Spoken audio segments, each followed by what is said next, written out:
गायत्री महामंत्र से ऋषियों को प्रणाम करें। समस्त पार्टिसिपेंट्स को, परम पूज्य गुरुदेव को, सबको प्रणाम करते हुए आज की क्लास गायत्री मंत्र से आरंभ करते हैं।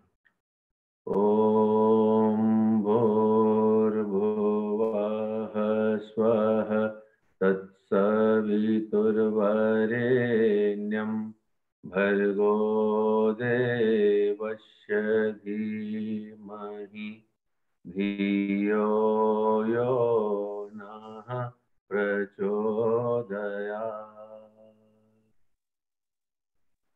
सभी पार्टिसिपेंट्स को पुनः प्रणाम। संस्कृति संजीवनी गीता एक महत्वपूर्ण विषय है जिस पर कि आज की ये क्लास हम लोग कर रहे हैं। इसके पूर्व पिछले शनिवार को आदरणीय सुभाष सिंह जी भाई साहब ने इसके ऊपर में एक बहुत चर्चा करी और उसमें उन्होंने बताया कि गीता क्या है, क्या महत्व है। गीता के पार्टिसिपेंट्स का भी एक सूक्ष्म और कारण परिचय दिया कि जिसमें उन्होंने बताया कि जैसे अर्जुन ही अनुराग है, भीष्म ही भ्रम है, द्रोण जो है वो द्वैत के रूप में द्रोण का परिचय दिया है। इस प्रकार एक विस्तार चर्चा हुई। उन्होंने ये भी बताया कि संस्कृति किसे कहते हैं, किस प्रकार से इसकी संस्कृति क्या होती है। इस सारे चर्चाओं को उन्होंने विस्तार से समझाया था और प्रथम और द्वितीय अध्याय के महत्वपूर्ण विषयों के ऊपर में भी उन्होंने चर्चा की थी। उसी चर्चा को आगे बढ़ाते हैं। गीता वस्तुतः जिसको हम जानते हैं कि ये दो व्यक्तियों का संवाद है, भगवान कृष्ण का और अर्जुन के बीच के आपस का संवाद। अगर इसको इतना ही माने कि अर्जुन और कृष्ण का संवाद है तो हम ये कह सकते हैं कि भाई ये एक घटना थी युद्ध क्षेत्र के अंदर में, दो जन आपस में बात कर रहे थे। तो आज उस बात का क्या परिप्रेक्ष्य? बहुत लोग आपस में बात करते हैं, हम लोग आज आपस में बात करते हैं, पर वो समय निकल जाता है तो उसका परिप्रेक्ष्य भी समाप्त हो जाता है, फिर उसकी आवश्यकता नहीं रहती। पर आज उसके हजारों वर्षों बाद भी अगर गीता पे चर्चा हो रही है, गीता पे बात हो रही है, गीता से मार्गदर्शन मिल रहा है, गीता से लोगों का जीवन सुधर रहा है, तो इसका मतलब हम उस गीता की बात कर रहे हैं जो उस गीता के सूक्ष्म और कारण हिस्से की बात कह सकते हैं। गीता का को अगर हम आज के परिप्रेक्ष्य में समझें कुछ गुरुदेव के अनुसार, तो हम ये समझेंगे कि गीता जो है वह गुरु और शिष्य का संवाद है। अर्जुन प्रथम अध्याय में बहुत सी बातें अपनी करता है। अर्जुन रथी है, कृष्ण जो है उसके सारथी हैं। अर्जुन वहां पे युद्ध क्षेत्र में चल रहा है, एक तरह से लीडर की भूमिका में अर्जुन है और वो बार बार बहुत सारी बातें करता है, अपने प्रश्न भी करता है, तर्क उत्तर भी करता है। लेकिन दूसरे अध्याय के में आते आते 5वें श्लोक के आसपास में गुरु ये उसमें आता है कि वहां अर्जुन अपने आप को समर्पित कर देता है शिष्य के भाव के रूप में और वो कहता है कि मेरे को कुछ समझ में नहीं आ रहा है। अब आप, मैं अपने शिष्यत्व में एक शिष्य के रूप में आपके पास में खड़ा हूं और आप मेरा मार्गदर्शन करें कि मुझे क्या करना है और क्या नहीं करना है। यहीं से गीता आरंभ हो जाती है। जो गीता का दूसरा अध्याय है सांख्य योग, वही गीता का सार भी है। बाबूजी ने भी इसके ऊपर में कक्षाएं ली थी और उस पर भी बहुत विस्तार से चर्चा की, यूट्यूब में है वो चीजें। यहाँ अर्जुन एक समर्पण भाव से कृष्ण के पास आ जाता है और यहाँ से भगवान की भूमिका महत्वपूर्ण हो जाती है। वहां पर एक सारथी कृष्ण से हट करके कृष्ण जो है वो परम पिता परमेश्वर के रोल में आ जाते हैं। इसके बाद में कृष्ण जहां भी कहते हैं मैं का मतलब देवकी नंदन यशोदानंदन कृष्ण की बात नहीं कर रहे हैं। वह उस परम पिता परमेश्वर के रूप में, जगत गुरु के रूप में अपनी भूमिका को देखते हैं और अपनी भूमिका के रूप में अपनी बात को रखते हैं। और इस भाव से गीता सदा शाश्वत है। अपने गुरु के साथ शिष्यत्व का भाव हमारा विकसित हो जाए तो गीता हमारे जीवन में या किसी के भी जीवन में जो किसी भी गुरु से जुड़ा है उसके जीवन में उतरती चली जाए। कमी इतनी रह जाती है कि हमारा शिष्यत्व भाव कहीं विकसित नहीं हो पाता है। हम पूर्णतया उस समर्पण की भूमिका में आ नहीं पाते हैं और गुरु की उस महत्वपूर्ण भूमिका को समझ नहीं पाते। गुरु को भी हम एक साधारण व्यक्ति के रूप में मान के चलते हैं। भारतीय संस्कृति में 5 ग बड़े महत्वपूर्ण बताए गए हैं: गीता, गंगा, गायत्री, गुरु और गौ माता। इन पांचों को संस्कृति के 5 स्तंभ कहा गया है। इनमें से सब एक दूसरे के पूरक हैं, कोई एक दूसरे से कम नहीं। तो गीता को पढ़ने का, समझने का, आप सब यहाँ जितने भी लोग हैं इस कक्षा के अंदर में, उनके सामने मेरी पात्रता नहीं है कि मैं गीता के संबंध में कुछ चर्चा करूं। और गीता के शास्त्र श्लोकों में जब 7 शास्त्र श्लोक ईश्वर की वाणी है तो उसमें किसको महत्वपूर्ण समझे और किसको महत्वपूर्ण न समझे। लेकिन गीता जब कभी भी मैं पढ़ता हूँ या मेरे मन में गीता के संबंध में कोई विचार आते हैं तो भाव ये रहता है कि ये गुरु शिष्य के रूप में हम अपने आप को कैसे विकसित कर सकते हैं। अगर हमारे गुरु के साथ हमारा संबंध शिष्यत्व के रूप में सही ढंग से विकसित हो गया तो फिर गीता हमारे युग की बात हमारे समझ में आ जाएगी। ब्रह्म जी गुरुदेव ने युग निवार सत्संकल्प जो लिखा है, उस सत्संकल्प के जो 18 सूत्र हैं, ये गीता के 18 अध्याय के रूप में है। अपने अंग अवयवों में उन्होंने जो बात लिखी है उसमें गीता के बहुत से महत्वपूर्ण सूत्र उसके अंदर में दिखते चले आते हैं। हम लोग गीता के कुछ बातों का परम पूज्य गुरुदेव के ने जो हम लोग को दिशा निर्देश दिए हैं उसके रेफरेंस में इस बात को समझने का, जानने का प्रयास करेंगे। चेष्टा करेंगे कि उस संबंध में हम लोग कुछ बात अपने आप को समझने का प्रयास कर सकें। हम लोग पहले और दूसरे अध्याय के संबंध में आदरणीय सुभाष चंद्र जी भाई साहब ने पिछले अध्याय में काफी विस्तार से चर्चा कर ली। हम लोग उस दिशा में और आगे नहीं बढ़ेंगे। अब अगले अध्याय, जो तीसरा अध्याय है, जिसको कर्मयोग के रूप में भी, इसको कर्मयोग कहा गया है।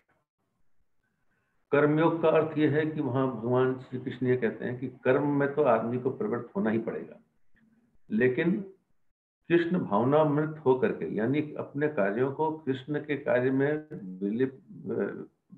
मिलाते हुए, हर कार्य के भूमिका में कृष्ण की भूमिका को, यानी गुरु की भूमिका को महत्वपूर्ण समझते हुए हम कर्म करें, ये कर्मयोग है। आमतौर पर हम लोग ये मानते हैं कि जब आदमी ईश्वर शरणागत हो गया तो कर्म, अपने कर्मों को छोड़ देना। यहाँ गुरुदेव, यहाँ भगवान कभी भी कर्म छोड़ने की बात नहीं करते हैं। परम पूज्य गुरुदेव ने भी कभी हम लोगों को कर्म छोड़ने की बात नहीं की। अपने सारा जीवन वे कर्मरत रहे, अंतिम सांस तक कर्म रहे। और हम लोगों को भी यही निर्देश दे के गए हैं कि अंतिम सांस तक हमको कार्य में लगे रहना। कार्य, जो भी काम हमारे पास में आए, हम उसको भगवान का कार्य समझ करके, गुरुदेव के शब्दों में गुरुदेव ये कहते हैं इस बात को कि आदमी को मालिक बन के नहीं बल्कि माली बन के जीना चाहिए। एक माली अपने खेत में पूरा कार्य करता है, फल लगाता है, फूल लगाता है, सब्जी लगाता है, बगीचे की देखभाल करता है, लेकिन वो कभी भी यह नहीं मानता है कि ये बगीचा उसका है। वो जानता है कि ये बगीचा मालिक का है। वह उसके फूलों को देखकर खुश होता है, वह उसके फलों को देखकर खुश होता है, वह उसके साग सब्जियों को देखकर खुश होता है। और उनका परिणाम जो है, उसकी मेहनत का परिणाम जो साग सब्जी फल फूल के रूप में उसे मिलता है, उसे अपने मालिक को सौंप देता है। हमारी जिंदगी में प्राय अक्सर यही भूल होती है और यही आज के युग के तनाव का सबसे बड़ा कारण है कि हम कार्य तो करते हैं और हर कार्य के लिए खुद को मालिक मान के चलते हैं। हम ही इसके कर्ता हैं, हम ही इसके मालिक। अगर हम ये समझ लें कि ईश्वर की प्रेरणा है और ईश्वर हमसे ये कराना चाहता है, तो फिर काम तो हमारा उतना ही होगा, लेकिन उसका तनाव बिल्कुल समाप्त होता चला जाएगा।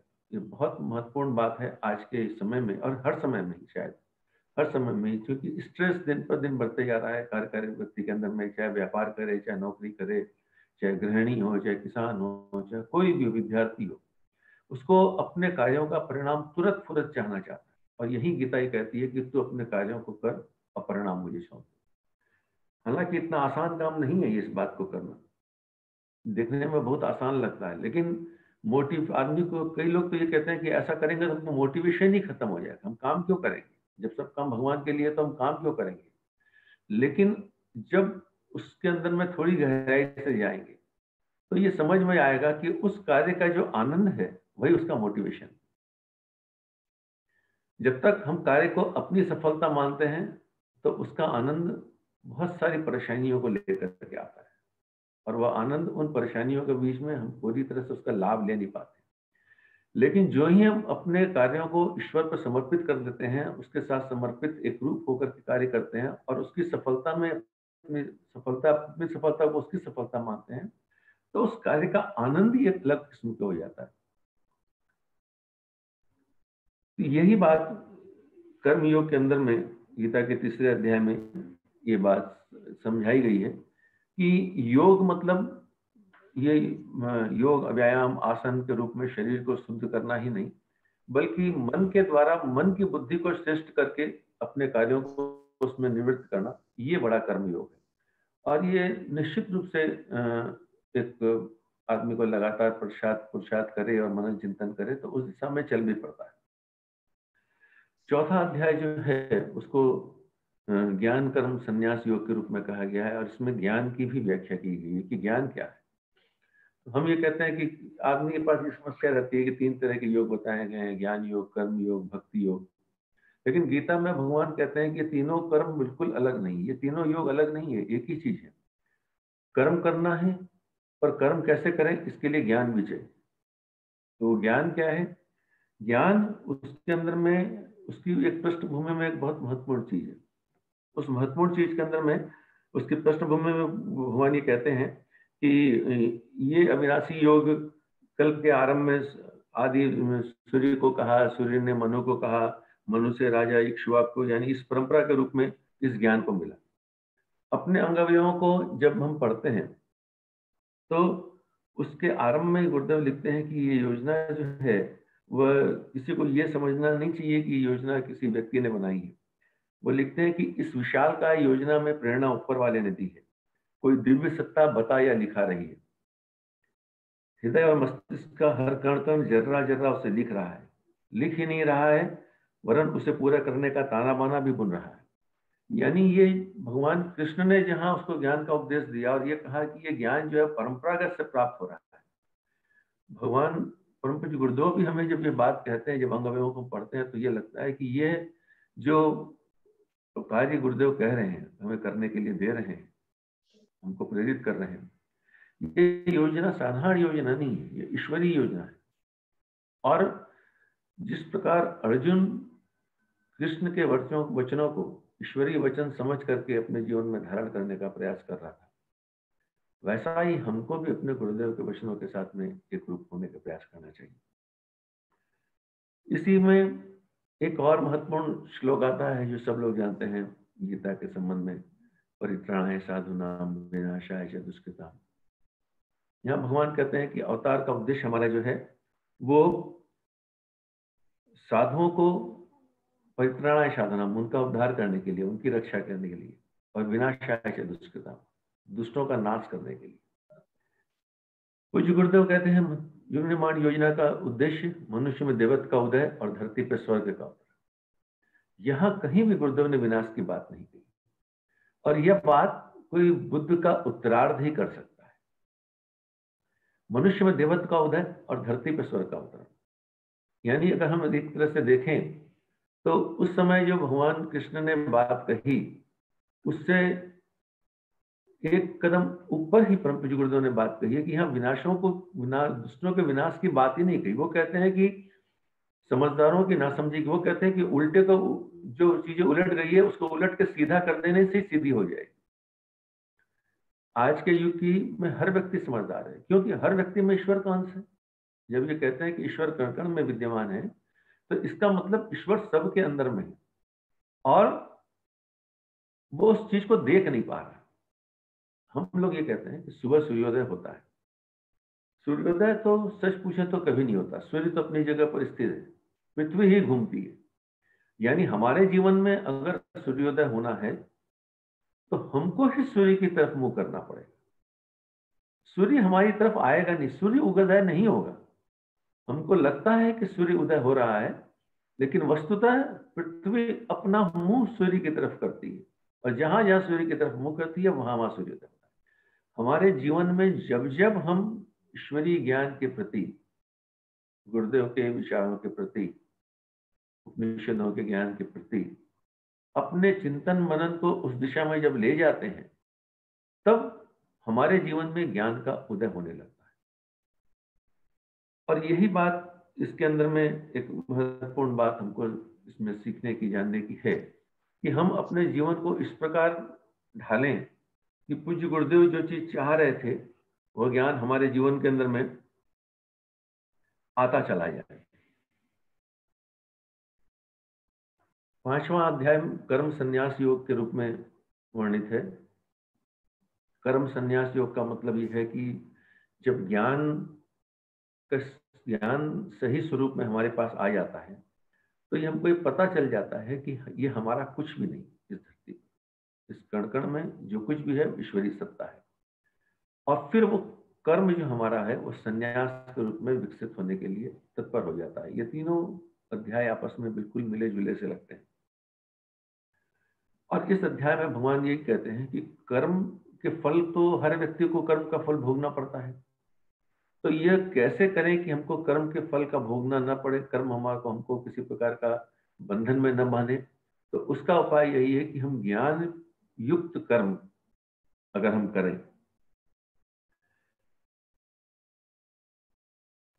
गीता में भगवान श्री कृष्ण ये कहते हैं कि कर्म को करने को मना नहीं कहते हैं। यहां वो एक जगह कहते हैं कि मैंने सबको मार दिया है अर्जुन, मैंने सबको मार दिया है। अब जब सबको मार दिया है तो फिर अर्जुन को मारने की क्या आवश्यकता पड़ती? क्या जब मारे ही है तो हम क्या करें? हम जाके सोए आराम से बैठे। पर वो कहते हैं नहीं, ये तुमने कर दिया है सूक्ष्म जगत में, और स्थूल जगत में तो काम तुमको ही करना पड़ेगा। यही बात गुरुदेव भी हम लोग से कहते हैं कि मैंने सब काम करके रख दिया है, पर तुमको केवल अपनी भूमिका निभानी है। हमारा कृष्ण हम अर्जुन को यही बात कहता है कि हमने इतना साहित्य सृजन करके रच दिया है, ज्ञान का इतना अक्षय भंडार हमने खड़ा करके रख दिया है। गुरुदेव के शब्दों में, हमने दाल भात की खिचड़ी बना के रख दी है, तुम्हें तो इसे परोसना भर है। अब इतना काम तो हमको करना ही पड़ेगा। यही बात भगवान कृष्ण ने अर्जुन को वहां कहते हैं कि यह काम हमने कार्य करके रख दिया है, लेकिन युद्ध तो तुमको ही लड़ना पड़ेगा, युद्ध तो करना ही पड़ेगा। तो यही बात पूज्य गुरुदेव ने अपने अंग अवयव में कहते हैं कि कार्य क्या करना पड़ेगा, ये निर्देश और परामर्श आपको समय समय पर मिलते रहेंगे। कार्य बदलते भी रहेंगे, बिगड़ते भी रहेंगे। ये बात परम पूज्य गुरुदेव ने ये कहते हैं कि कार्य की विशालता को समझे। अपने अंग अवयवों की एक एक लाइन जो है वो बड़ी महत्वपूर्ण लाइन हो जाती है। उसको पढ़ते हैं तो लगता है कि उसी काल में भगवान श्री कृष्ण हमारे पास में खड़े होकर के हमको उस बात की प्रेरणा देते चले आ रहे हैं।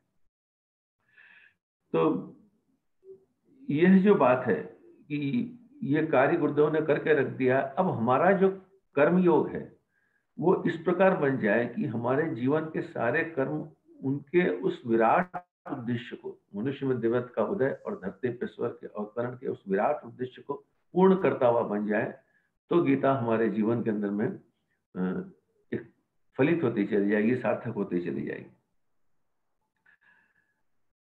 पर इतनी बात जब अर्जुन समझता है तो उसको सिद्धांत रूप से तो ये बात समझ में आने लगती है कि ये बात ठीक है, आप सही कह रहे हैं कि कर्म के फल को छोड़ करके ज्ञान युक्त कर्म करके संन्यास के भाव से हम अपने कार्य को करते रहें। लेकिन ये इतना आसान कैसे है? आखिर मैं तो हूं, अपने होने के भाव को हम छोड़ें कैसे? ये बहुत बड़ी समस्या हमारे पास है कि सब कुछ ईश्वर कर रहा है, हम उसके निमित्त मात्र है, लेकिन मैं तो हूं, मेरा एक भौतिक अस्तित्व है, तो उससे मुक्त होना इतना आसान तो नहीं है। तो 6ठे अध्याय में अर्जुन इस बात को प्रश्न करता है। आत्म संयम योग या ध्यान योग के रूप में इसको वर्णन है, और उसमें अर्जुन कहता है कि चंचल मन इतना चंचल है कि इस चंचल मन होने के कारण जो है मैं इसको समझ नहीं पाता हूं। मन को बांधना वह वायु को वश में करने जैसी बातें, इतने संभव बात है। भगवान से प्रश्न करता है कि आप ये कह तो रहे हैं, ये बात तो सही है, आपने कहा कि हमने बात समझ में आ गई कि ऐसा करना चाहिए, लेकिन ये करें कैसे? इतना आसान थोड़ा है। हम धरती के इंसान हैं, साधारण व्यक्ति हैं, हम कैसे करेंगे इतनी बड़ी बात? ये प्रश्न हमारा है, आप बताइए। तो भगवान श्री कृष्ण वहां पर ये कहते हैं कि अभ्यास और वैराग्य, दो ही सूत्र देते हैं। बाबूजी ने कक्षा में बार बार इस बात को कहा, उपनिषदों में भी कहा है कि अभ्यास और वैराग्य एक दिन में नहीं होगा, पर एक दिन अवश्य हो जाएगा। हमको निरंतर अभ्यास करना पड़ेगा, निरंतर अभ्यास करना पड़ेगा, चाहे और किसी भी दिन छोड़ेंगे तो मुश्किल हो जाएगी। बाबूजी हमेशा क्लास में कहते हैं कि एक दिन के लिए कोई चीज छूटती है तो हम एक महीना पीछे चले जाते हैं। तो ये बात कहना तो बहुत आसान है कि एक दिन छूटते हैं तो एक महीना पीछे चले जाते हैं, लेकिन चाहे मान लीजिए हम योगायाम की बात करें, प्राणायाम की बात करें, वह भी तो छूट ही जाता है, कभी न कभी हमसे छूटता ही है, पर हम पीछे चले जाते हैं। इसलिए भगवान ये कहते हैं कि अभ्यास हमको निरंतर करना पड़ेगा, बार बार अभ्यास करना पड़ेगा, और वैराग्य को भी जीवन में धारण करने का प्रयास करना पड़ेगा। और उसके बाद जब ये बात थोड़ी समझ में आ जाए तो हमको अपने जीवन में एक नाटक की भूमिका करनी पड़ेगी। अब अगर हम धरती में सबको ही कह दें कि हमको तो वैराग हो गया, हमको किसी से लेना देना नहीं है, तो दुनिया भी हमको उठा के कोने में पटक देगी, ये कैसा आदमी है, पागल हो गया। वैराग्य का एक अर्थ एक जगह हमने गुरुदेव के साहित्य में सुना या किसी प्रवचन में सुना, स्मरण में नहीं है, कि वह मतलब वह और राग्य मतलब राग करने योग्य। राग नहीं है, राग्य है। राग्य मतलब राग करने योग्य, प्रेम करने योग्य, और वह मतलब वह, यानी प्रेम करने योग्य तो केवल वह ही है। ये वैराग्य का एक अर्थ एक सत्संग में मैंने सुना और मुझे बहुत अच्छा लगा ये बात, कि अब जो बात इसके पहले कही गई थी कि हर चीज को कृष्ण के भावनामृत होकर के हम काम करें। यानी कि अगर हमारे परिवार के साथ हम जी रहे हैं, बच्चों के साथ जी रहे हैं, पत्नी के साथ जी रहे हैं, समाज के साथ जी रहे हैं, तो हम इन सबको अपना इनके प्रति एक अधिकार या भाव वो समाप्त करके अपने उत्तरदायित्व के रूप में हम जीना शुरू करते हैं। हमारे बच्चे हैं तो ये हमारा दायित्व है कि ये भगवान हमारे जीवन के अंदर में इस बच्चों के रूप में आया, तो इसका लालन पोषण हम करें, जैसे देवकी माता, जैसे यशोदा माता कृष्ण भगवान का कर रही थी। भगवान तो वो भी थे, यशोदा को भी समझ में आ गया था भगवान है, लेकिन लालन पोलन एक माँ के रूप में समझाती भी है, डांटती भी है, उनको कुछ बातें भी कहती हैं। उसी भाव से हमको भी ये काम करना पड़ेगा। और समाज के साथ, अपने बच्चों के साथ तो ये हो गई, चलो मान लिया उनके साथ हो गया, लेकिन बाकी लोगों के साथ हम सामाजिक जितने भी काम करते हैं, चाहे व्यावसायिक हो चाहे मिशन के काम हो, बहुत जगह लोगों के साथ में अहम क्या एक टकराव आता है, स्वाभाविक रूप से आता भी। कुछ गुरुदेव का इस दिशा में हमें क्या निर्देश है? आप में से हर व्यक्ति जो गुरुदेव से मिला है या गुरुदेव से मिले हुए व्यक्तियों को सुना है, उन्होंने एक बात सबके मुंह से सुनी होगी कि पूज्य गुरुदेव ये कहते हैं कि बेटा अपने आप को देख और मुझे देख, और किसी को मत देख। एक बहुत ही महत्वपूर्ण बात है। गुरुदेव जानते हैं कि इतनी बड़ी दुनिया में वैराग्य को धारण करना तुम्हारे लिए इतना आसान नहीं होगा, इसलिए तुम खुद को देखो, और किस परिप्रेक्ष्य में देखो? मेरे परिप्रेक्ष्य में देखो। हमारे जो निर्देश तुम्हारे लिए हैं, या हमने जो तुमको बात कही है, या हमने तुमको जो सब बात समझाई है, हमने सबको कही है, लेकिन तुम अपने लिए सुनो, और उसके परिप्रेक्ष्य में अपने आप को देखो कि तुम कहाँ हो और हम तुमको कहाँ ले जाना चाहते हैं। तो अपने आप को देख और मुझको देख, बाकी की बात मत कर, बाकी की बात छोड़ दे। क्योंकि हर किसी के साथ, जैसे क्लास के अंदर में एक टीचर जो है सबको पढ़ाता है, एक टीचर सबको पढ़ाता है, लेकिन हर विद्यार्थी अपना अपना पढ़ता है। उसी प्रकार हमको भी गुरुदेव के साथ में ये मान के चलना चाहिए कि जैसे कई बातों के लिए बाबूजी क्लास में कहते हैं कि कोई विचार आया और हमारे अनुकूल नहीं है, तुम छोड़ दें, हमारे लिए नहीं, किसी और के काम के लिए होगा, उसके लिए छोड़ दें, जाने दें उसके प्रति। इस बात का निरंतर अभ्यास हमको करना पड़ेगा। और यही बात भगवान श्री कृष्ण वहां पे कहते हैं कि अभ्यास और वैराग्य का भाव, वैराग्य का भाव के लिए इससे अच्छी कोई चीज नहीं हो सकती। मैं और मेरा गुरु, मैं और मेरा भगवान, बस। इसके बाद कोई चीज है तो होने दो।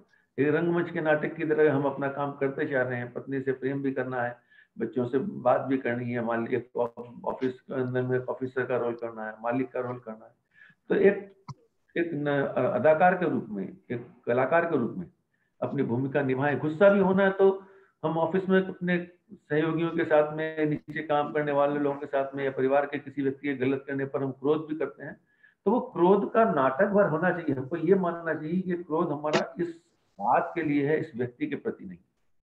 परम पूज्य गुरुदेव वंदना माता जी कहती थी, एक आंख सुधार की, एक आंख दुलार की। दुलार वाली आंख को हमको कभी बंद नहीं करना चाहिए। क्रोध में अक्सर हमारी दुलार वाली आंख बंद हो जाती है, और यही बात भगवान कहते हैं ध्यान योग में कि तुम मुझ में ध्यान लगा के रहे। मुझ में ध्यान लगा के रखेगा तो ये सारी चीजें आसान बनती चली जाएंगी तुम्हारे लिए। लेकिन हमारा ध्यान भगवान से हट करके औरों में चला जाता है। हम जब भी क्रोधित होते हैं तो हमारे वहां पर भगवान या गुरुदेव समाप्त हो जाते हैं। वो व्यक्ति हमारे सामने आ जाता है और हम खड़े रह जाते हैं, दो ही व्यक्ति हो जाते हैं। तो इस 6ठे अध्याय में एक बहुत बड़ा अभ्यास हमारे लिए है। कितने अंशों में होगा, कब कब होगा, बार बार होगा, गिरेंगे, पढ़ेंगे, लेकिन अभ्यास हमको इसका करना ही पड़ेगा। 7वां अध्याय जो है वो उसके अंदर में ज्ञान विज्ञान योग के रूप में उसका वर्णन किया गया है, और उसमें ये परा ईश्वर की परा और अपरा प्रकृति के रूप में वर्णन दिया गया है। तन्मात्रा साधनाओं का वर्णन है कि जो कुछ भी है जिसको कि हम लोग अपने पंचकोश साधना में, मनोमय कोश के अंदर में, तन्मात्रा साधना के अंदर में रूप रस गंध स्पर्श शब्द की बात करते हैं कि जो कुछ भी हमें अनुभूत होता है दुनिया में, वह उसके इस चेतना को ही हम अनुभूत करते हैं, उसके इस भाव को ही हम अनुभूत करते हैं। हम किसी पदार्थ को पृथ्वी जल अग्नि वायु आकाश, इनसे इनके जो ये सूक्ष्म तन्मात्राएं हैं इन्हीं से ही प्रभावित होते हैं। और इन सारी तन्मात्राओं के अंदर में जब हम ईश्वरीय शक्ति का आरोपण देख पाते हैं तो हमारी तन्मात्रा साधना पूर्ण होती चली जाती है, सफल हो जाती है। प्रारंभ में मुझे इस बात को लेकर बहुत ही लगता था कि ये क्या बात है, ये तन्मात्रा साधना कैसी होगी, कैसे होगी। लेकिन जब मनोक्रमा क्लास में जब इसके ऊपर में विद्वान जनों ने अपनी चर्चाएं रखी, बाबू जी ने विचार रखी, तो ये समझ में आया कि ये क्रिया योग तो केवल अभ्यास के लिए है।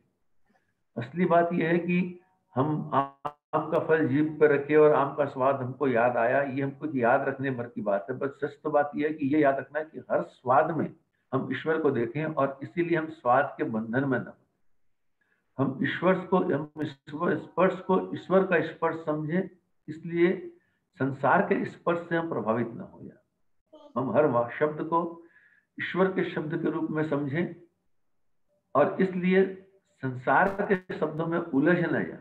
ये तन्मात्रा साधना की बात थी, और यही इस 7वें अध्याय में भगवान श्री कृष्ण अर्जुन को यानी गुरुदेव हम लोगों को समझाने का प्रयास करते हैं, बताने की बात कर रहे हैं।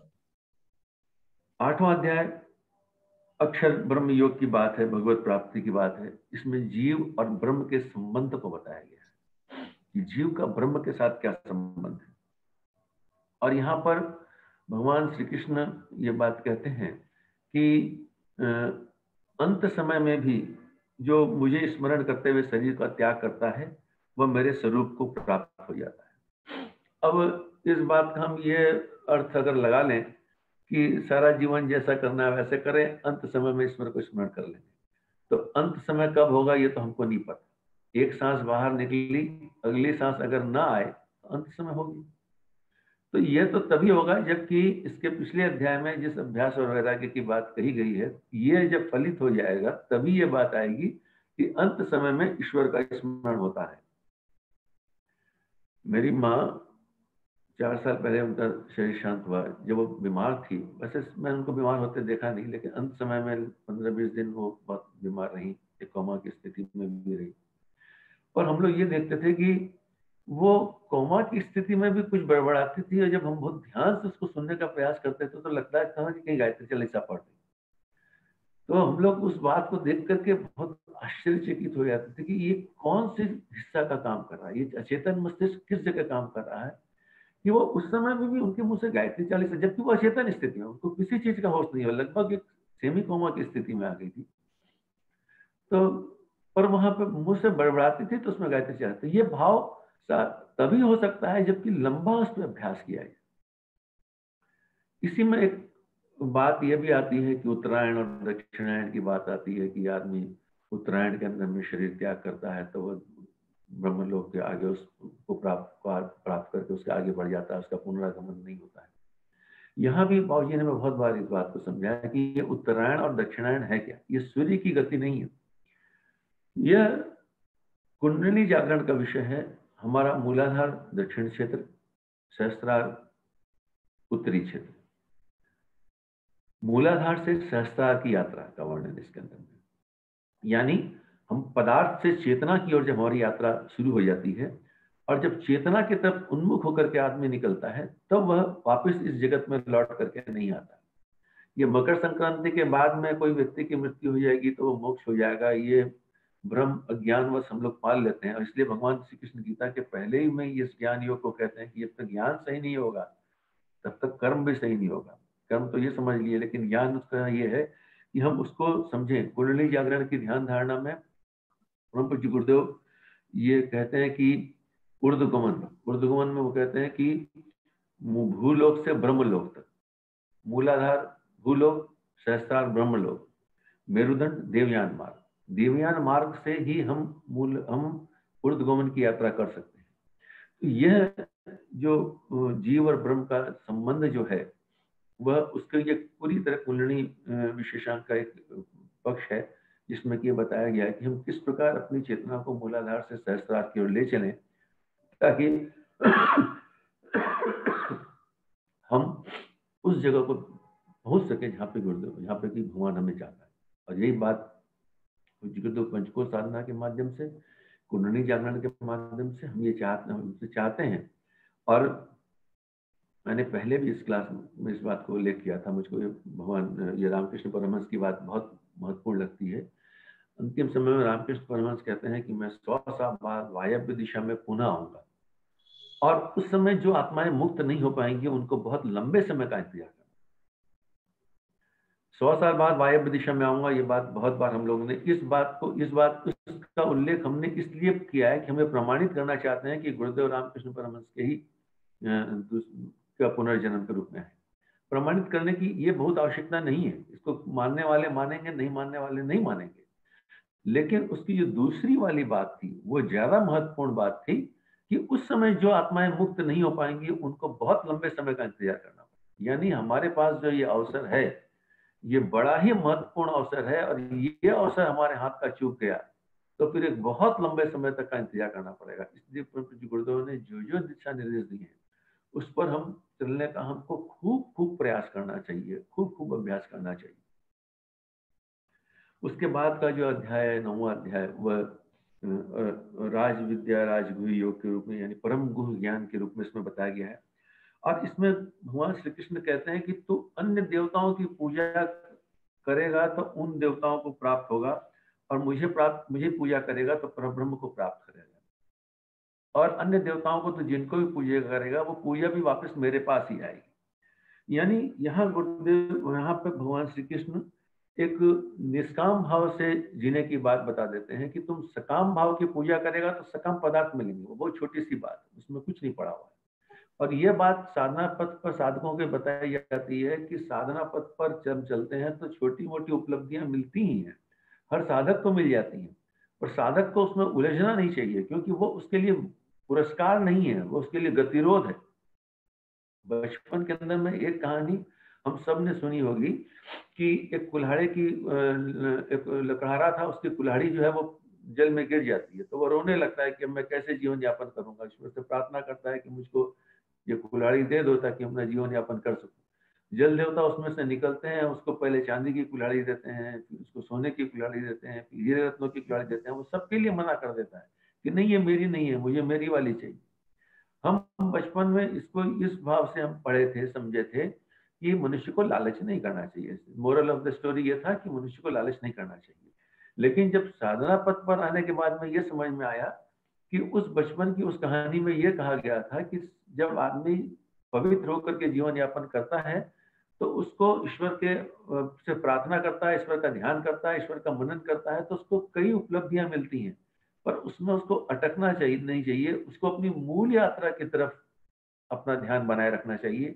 तो यही बात यहाँ पर भगवान श्री कृष्ण भी कहते हैं। और ये बात कैसे होगा, इसका गुरुदेव ने बहुत बहुत अच्छा सूत्र हम लोगों को दिया है। और वो सूत्र है कि हर दिन नया जन्म, हर रात नई मौत। जब हम रात में सोएं तो उसको हम अपने आज के दिन भर की यात्रा को हम देखें और जो भी कार्य हुआ है उसको ईश्वर को समर्पित करते चले हैं।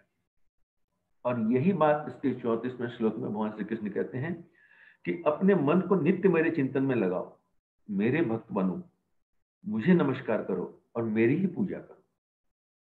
ये भगवान, अगर हम लौकिक जगत में अभी किसी व्यक्ति को जिसमें अध्यात्म नहीं होगा उसके पास ये कहेंगे तो उसको लगेगा कि आदमी बड़ा घमंडी, कृष्ण बड़ा घमंडी है, अहंकारी है और अपने लिए सब कहता है, बाकी किसी को मत मान। पर यहाँ भगवान एक व्यक्ति रूपी कृष्ण के रूप में नहीं कहते हैं, वो परब्रह्म परमेश्वर के रूप में उस बात को कहते हैं कि उसमें तुम मन को लगाओ। इस प्रकार मुझ में पूर्णतया तल्लीन होने पर तुम निश्चित रूप से मुझको प्राप्त कर सकते हो। और इसको अगर दूसरे परिप्रेक्ष्य में हम कहें, दूसरी भाषा में कहें, तो तुम मुझको तभी प्राप्त कर सकोगे जबकि तुम निश्चित रूप से इसमें तल्लीन हो जाओ। यह भी तय कहने का तरीका हो सकता है, लेकिन भगवान चूंकि वो ईश्वर है, अहंकारी नहीं है, इसलिए वो ऐसा कहेंगे। और हमारा जैसा कोई अहंकारी व्यक्ति, धार्मिक शांतारी व्यक्ति कहेगा तो कहेगा ये तुमको तभी मिलेगा जबकि तुम ये सारे काम कर लो, उसके पहले तुमको नहीं मिलेगा। लेकिन भगवान ऐसा नहीं कहते। भगवान ये कहते हैं कि तुम ये कर लोगे तो मैं निश्चित रूप से मिल जाऊं। ये छोटी सी बात है जो कि हमको समझनी चाहिए इसके अंदर में। गुरुदेव हर ध्यान के अंदर में कहते हैं समर्पण विसर्जन विलय, अपने आप को भगवान को समर्पित कर देना। समर्पण में अपना भाव बना रहता है। अगर हम इसको स्थूल घटना के रूप में समझें तो ये समझें कि जब हम किसी मूर्ति को नदी में विसर्जित करते हैं तो जब नदी में मूर्ति को डालते हैं तो वहां जल भी रहता है और मूर्ति भी रहती है। वो एक समर्पण की स्थिति होगी। ये मैंने अपने समझाने के लिए अपने टूल बना लिए हैं, शायद हो सकता है आपको अच्छा लगे और ना भी लगे। मूर्ति को जब डालते हैं तो वो समर्पण की स्थिति होगी, अपने आप को जल में डाल दिया, लेकिन उस स्थिति में मूर्ति भी है और जल भी है। थोड़ी देर में हम देखते हैं कि उस स्थान के आस जहां मूर्ति डाला गया वहां का जल जो है वो मूर्ति के रंग के साथ थोड़ा रंग मटमैला सा हो जाता है, उसमें कलर आ जाते हैं, थोड़ा गंदा सा हो जाता है। वो एक विसर्जन की स्थिति है, उसमें धीरे धीरे घुलती मूर्ति जो धीरे धीरे जल के साथ में घुलती चली जाती है और वो एक विसर्जन की स्थिति होती है। और थोड़े समय बाद में हम देखते हैं कि वहां पर उस मूर्ति का कोई स्थान ही नहीं रहता है, वो जल पहले जैसा था वैसा ही जल बन के चला जाता है, यानी यह विलय की स्थिति आ जाती है। विसर्जन जो है वो समर्पण और विलय के बीच की स्थिति है और ये अंतराल लंबा होता है, धीरे धीरे घुलता है, धीरे धीरे हम भी अपने चेतना को भगवान के साथ घोल सकते हैं, ये हमको समझना चाहिए। और ये कार्य जो है ये इसके लिए गुरुदेव ने हमको बहुत अच्छा टूल दिया कि हर दिन नया जन्म, हर रात नहीं मौत। जब हम हर रात को अपने कार्यों को भगवान को सौंप देते हैं कि हमने जो कुछ भी किया, अच्छा किया, बुरा किया, जैसा भी हमारे समझ में आया, जो प्रेरणा हमको मिली वो हमने आपको समर्पित कर दिया। जो गलत हुआ उसके लिए हम आपसे क्षमा चाहते हैं और आपसे ये शक्ति चाहते हैं कि ये काम कल ये गलत न हो।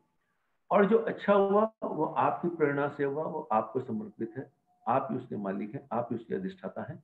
तो फिर वो अहंकार भी नहीं आएगा। और ये भाव जब केवल रात में सोते समय तो अभ्यास करना है, और जब धीरे धीरे जीवन के हर घटनाक्रम में आने लग जाता है तो फिर कर्म बंधन से मनुष्य मुक्त होने की स्थिति में आता चला जाता है। उसके बाद में 10वां और 11वां अध्याय, ये दोनों अध्याय जो हैं इसको विभूति योग और विश्व रूप दर्शन के रूप में कहा गया। यहाँ जब अर्जुन को यह बात समझ में आ गई कि मैं किसी साधारण व्यक्ति के साथ चर्चा पे नहीं हूं, तो वो ये चाहता है कि अब इसको और खोल के मुझे बताएं। ये तो समझ में आ गया कि आप सारथी वाले मेरे कृष्ण नहीं है, आप मेरे भाई वाले कृष्ण नहीं है, आप जगत गुरु वाले कृष्ण हैं। ये बात जब उसको समझ में आ जाती है तो वह कहता है कि इसको और खोल, मैं आपके विराट स्वरूप को देखना चाहता हूं। तब भगवान अपनी विभूतियों का वर्णन करना शुरू करते हैं। वहां एक बात आती है, वो कहते हैं पांडवों में अर्जुन। अब पांडवों में अर्जुन है तो अर्जुन भी वही है और कृष्ण भी वही है, तो कौन किससे संवाद करता है?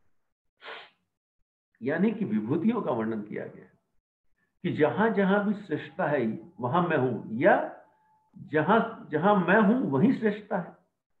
भगवान इस बात को ऐसे हम समझ लें कि जहां ईश्वर है वहीं श्रेष्ठता है। अगर कोई चीज अच्छी है, हमको कोई चीज अच्छी लग रही है, तो वह चीज अच्छी नहीं लग रही है, उसके अंदर में ईश्वरत्व है इसलिए वह अच्छी लग रही है।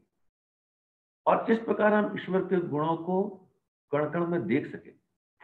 परम पूज्य गुरुदेव ने इस बात को ये कहा कि ईश्वर कौन है, कैसा है, कहाँ है, तो परम पूज्य गुरुदेव कहते हैं कि परमात्मा जो है वो सद्गुणों का समुच्चय है, बंडल ऑफ गुडनेस।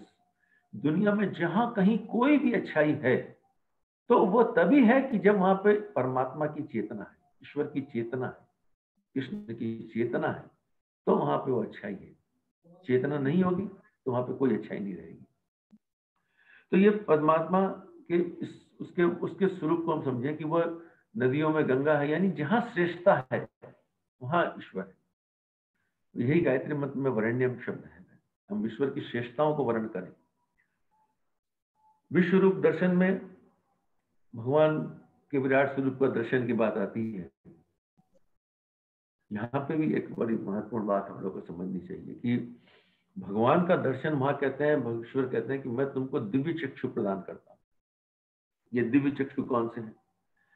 ये दिव्य चक्षु दो ही हो सकते हैं, एक तो श्रद्धा और दूसरे को विश्वास कह सकते हैं। कहते हैं कि मानो तो पत्थर, मानो तो भगवान, नहीं तो पत्थर।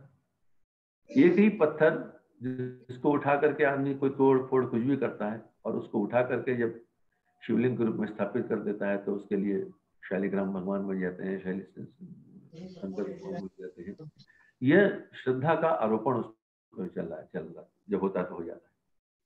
भगवान श्री कृष्ण ने अपने विराट स्वरूप को 3 जगहों पर दिखाया। पहला अपनी माता को, यशोदा माता को दिखाया। माता यशोदा माता घबरा के कहती है कि नहीं, मुझे तो अपने उस बाल रूप में ही पसंद है। दूसरा दुर्योधन की सभा में दिखाया।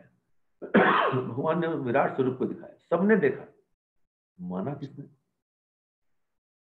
बात यही समस्या आ जाती है, भगवान दिखाते हैं पर हम नहीं मानते, क्योंकि हम अपने नेत्रों से देखने का प्रयास करते हैं, हम दुनिया को अपनी नजर से देखने का प्रयास करते हैं, इसलिए हमको वहां ईश्वर नहीं दिखता है।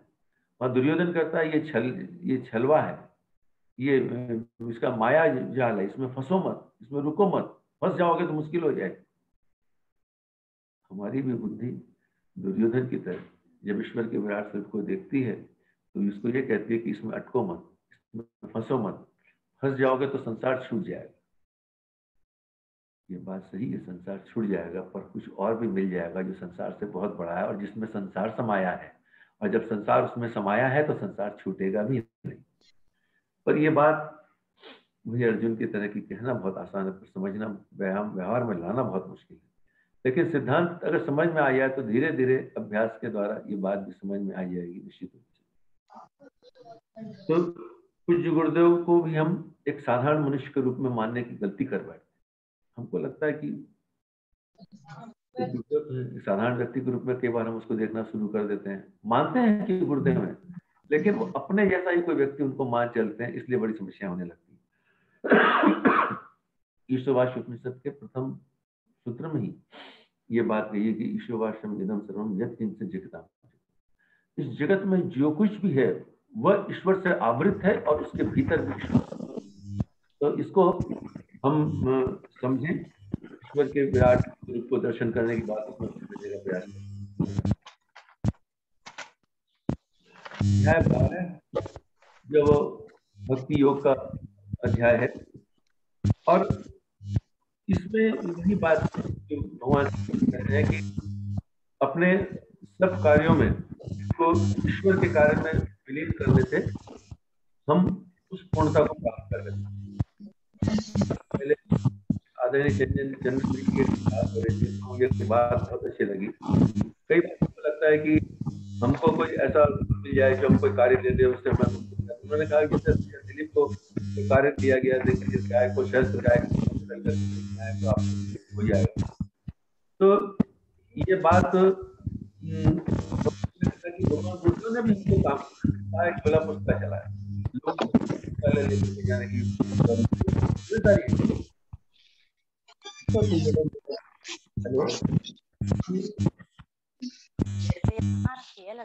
सारा तेल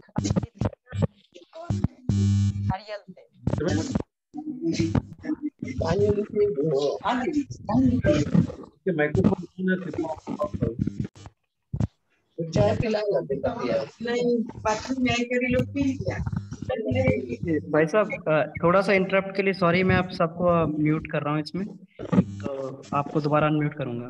जी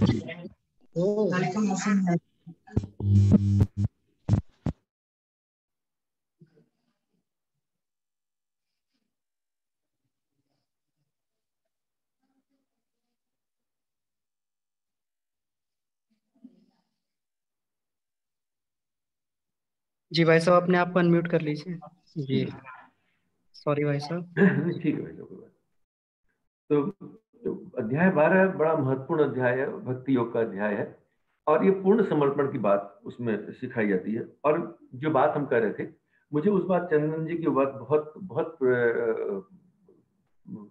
छू गई मेरे हृदय को। तो वह कहते हैं कि गुरुदेव ने तो कहा है झोला पुस्तक चलाने के लिए।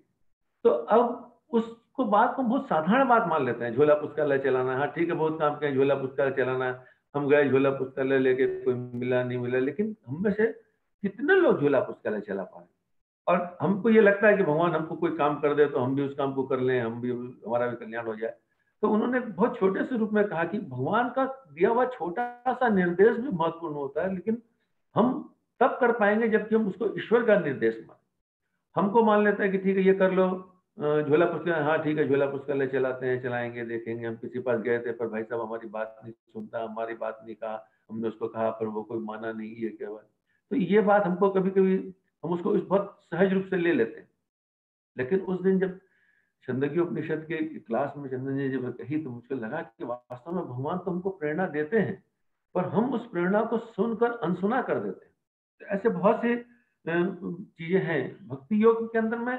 एक एक हर निर्देश को भगवान का निर्देश मानने की बात है। वहां अपना अपना लगाने की कोई बात ही नहीं होती है कि हमारा कुछ नहीं, जो कुछ है वो भगवान का निर्देश है। तो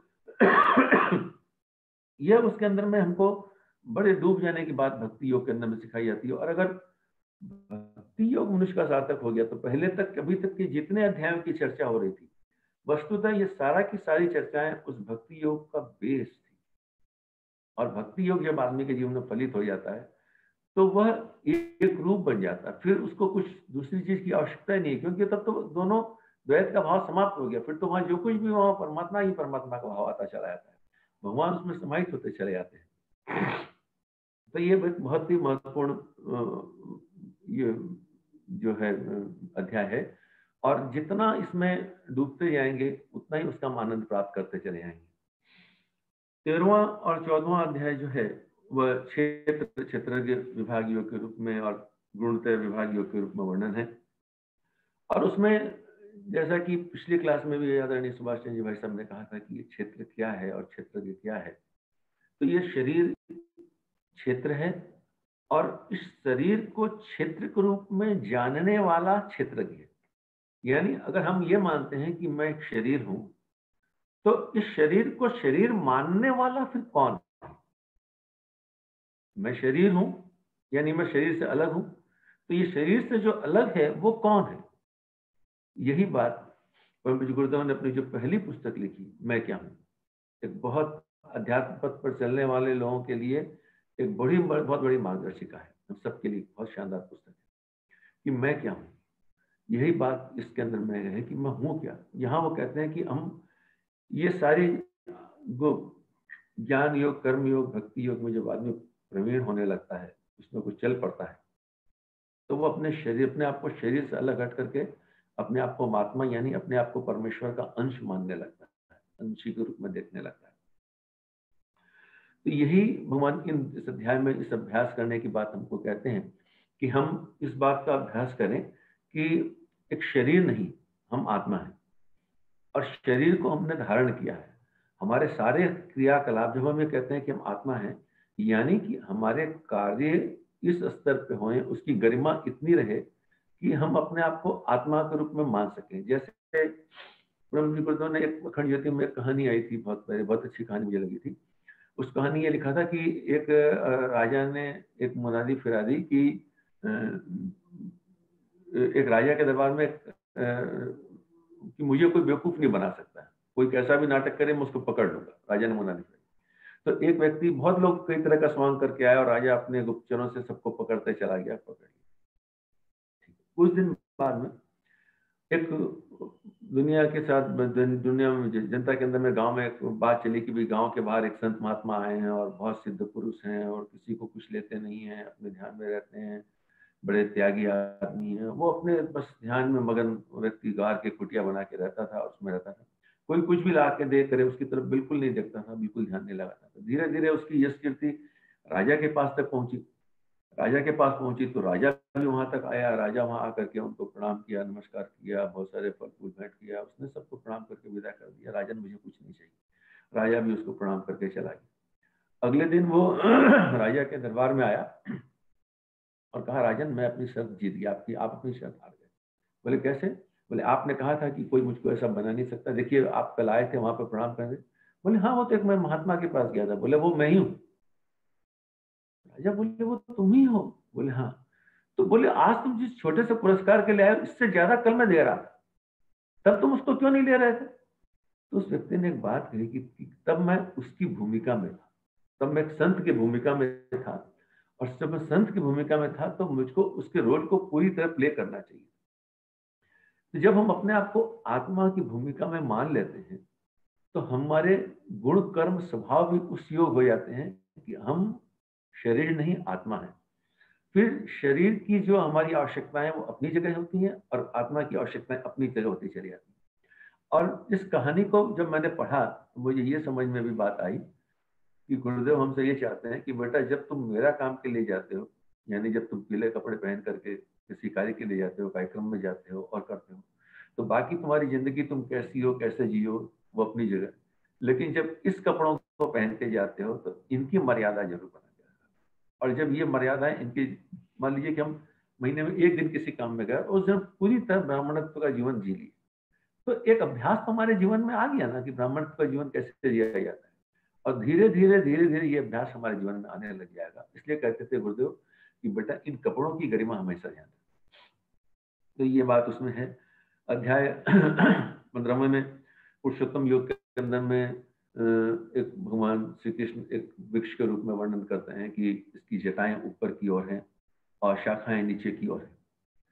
यही बात अध्यात्म पथ पर साधनाओं में हम लोग को बार बार बताइए कि भौतिक विभूतियां जो हैं, जो हमारा मूलाधार है, वस्तुतः शक्तियां सहस्रार के अंदर में है। और जब चेतना घनीभूत होती है, कंडेंस्ड होती है, तो सॉलिडिफाई होती है और तब वो मूलाधार की ओर चलती है। अगर आप वास्तुशास्त्र पर मैं तो विश्वास नहीं करता, लेकिन कई लोग ये कहते हैं कि दक्षिण का हिस्सा बहुत भारी रखना चाहिए। तो मैं उनको ये कहता हूँ कि शहर का दक्षिणी हिस्सा जो बहुत समृद्ध होता है, लोग ये कहते हैं, मैं भी उनको ये कहता हूँ कि दक्षिणी हिस्सा जो है मूलाधार है और वो तभी समृद्ध होगा जबकि सहस्रार जो है वो मजबूत होता चला जाएगा। जिसका अध्यात्म मजबूत होगा उसकी चेतना कंडेंस्ड होकर के उसका भौतिक जीवन भी मजबूत होता चला जाएगा। लेकिन हमको अपने उन जड़ों की तरफ ध्यान देना है। जड़ें जब ऊपर की ओर यानी ईश्वरत्व के साथ, परमात्मा की चेतना के साथ हमारी जड़, एक पेड़ में प्राण खींचता कहाँ से, जल कहाँ से रहता है, उसकी जड़ें खींचती है, पत्ते नहीं खींचते हैं।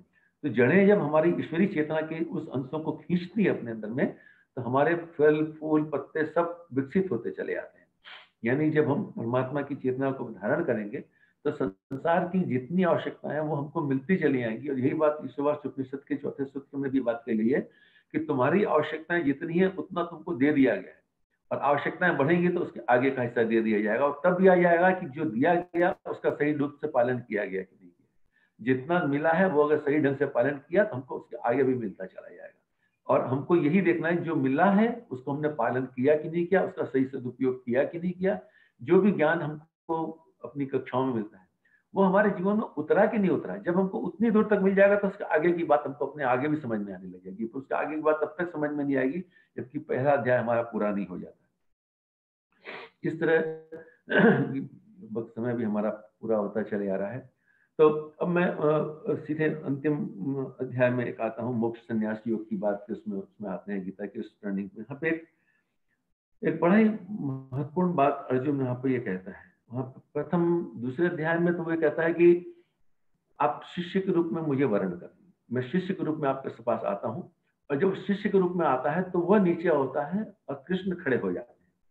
और कृष्ण खड़े होकर के अभी तक की सारी बातों का प्रतिपादन करते हैं। गुरु अपनी बात को पूरी बातें कहता है और उन सारी बातों को पूर्ण मनोयोग से सुनने, समझने और आत्मसात करने के बाद अंतिम 18वें अध्याय के 73वें श्लोक में अर्जुन ये बात कहते हैं कि आपकी कृपा से मेरा मोह नष्ट हो गया, मुझे स्मृति प्राप्त हुई, संशय रहित हो गया, अब आपकी आज्ञा का पालन करूं।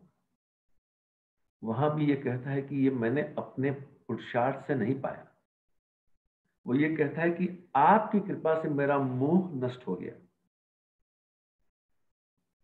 मोह नष्ट हो गया यानी संसार के प्रति जो मेरा मोह था, उसका जो चिपकाव था, वो नष्ट हो गया।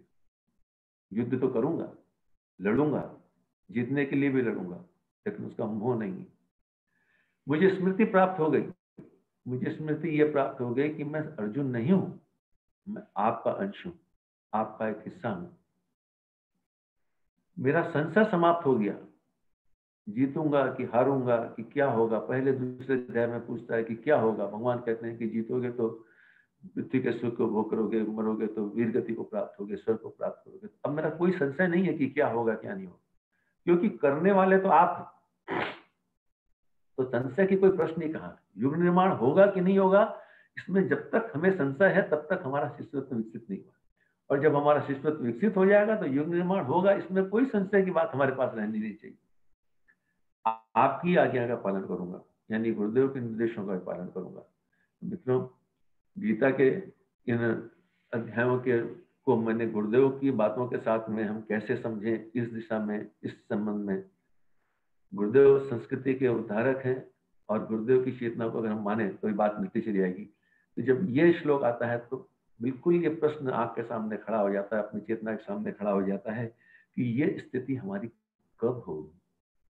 बहुत पुस्तकें पढ़ लिए, महाविज्ञान पढ़ लिए, वांग्मय पढ़ लिए, गीता पढ़ लिए, भागवत पढ़ लिए, उपनिषद पढ़ लिए, पर इन सब के बाद हमारी वो स्थिति कब आएगी जबकि हम ये कह सकें कि भगवान आपकी कृपा से मेरा मोह नष्ट हो गया, मुझे स्मृति प्राप्त हुई, मेरा संशय नष्ट हो गया।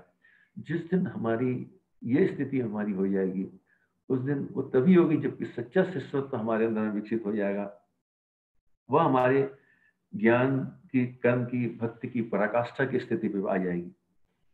और ये तब होगी, और तब तक के लिए एक मिशन का एक बहुत पुराना गीत मुझे बहुत अच्छा लगता है। वो ये है कि हम मोड़ने चले हैं युग की प्रचंड धारा, गिरते हैं उठते उठते हैं नाथ दो सहारा। हम उस कार्य के लिए चले हैं और ईश्वर से प्रेरणा शक्ति ही मानते हैं कि बार बार हम गिरेंगे, हम गिरते हैं उठते हैं, यानी अपने पथ से, अपने निर्धारित पथ से हम विमुख हो जाते हैं। लेकिन आप हमें शक्ति दो, आप हमें सहारा दो, ताकि हम फिर उठ करके, खड़े होकर के उस दिशा में चल पड़ेंगे।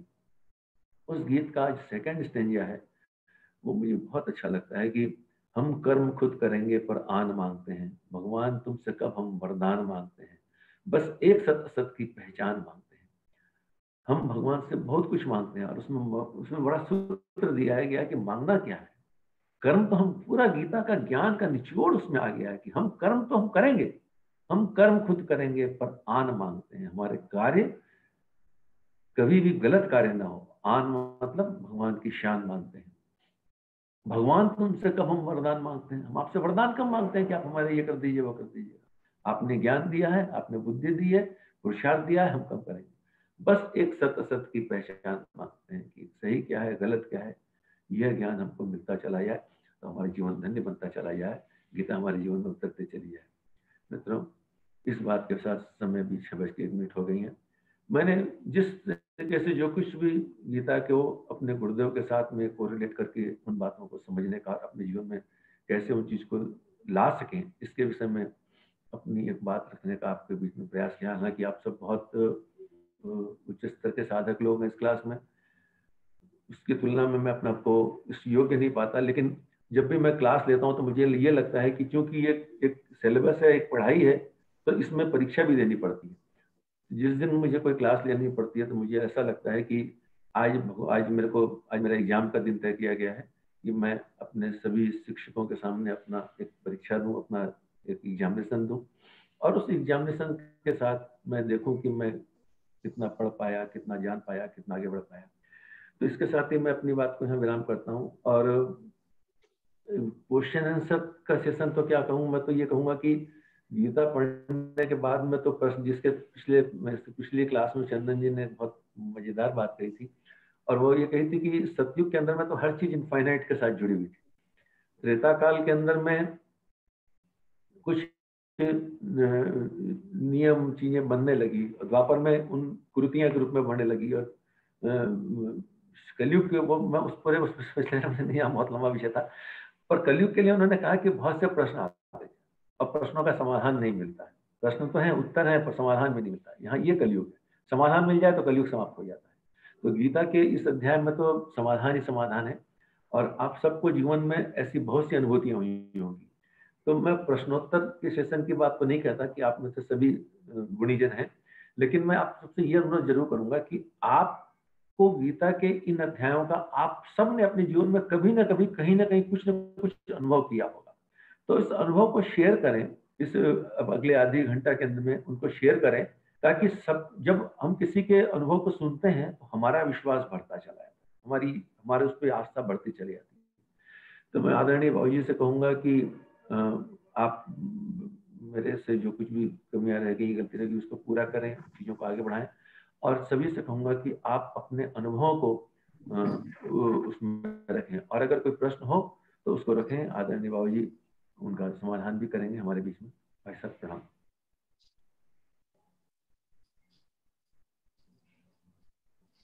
जी बाबूजी, जी भाई साहब बहुत बहुत धन्यवाद। बहुत ही सुंदर आपने जी प्रणाम। अमन जी, देखिए 100 को एक एक करके हम लोग खोलें और थोड़ा सबको साथ साथ इसमें सहभागी बने आज की चर्चा में।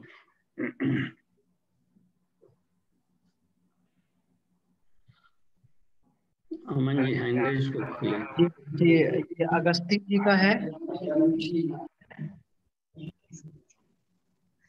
हाँ, प्रणाम बाबूजी। प्रणाम भैया। मेरा क्वेश्चन है, रामकृष्ण परमहंस बहुत अच्छा एक एग्जाम्पल देते थे कि जब हम काशी की ट्रेन में चढ़ते हैं तो बनारस छूट जाता है, लेकिन हम तो पंचकोशी क्लास में आ गए, हमारा तो छूटता ही नहीं है कुछ।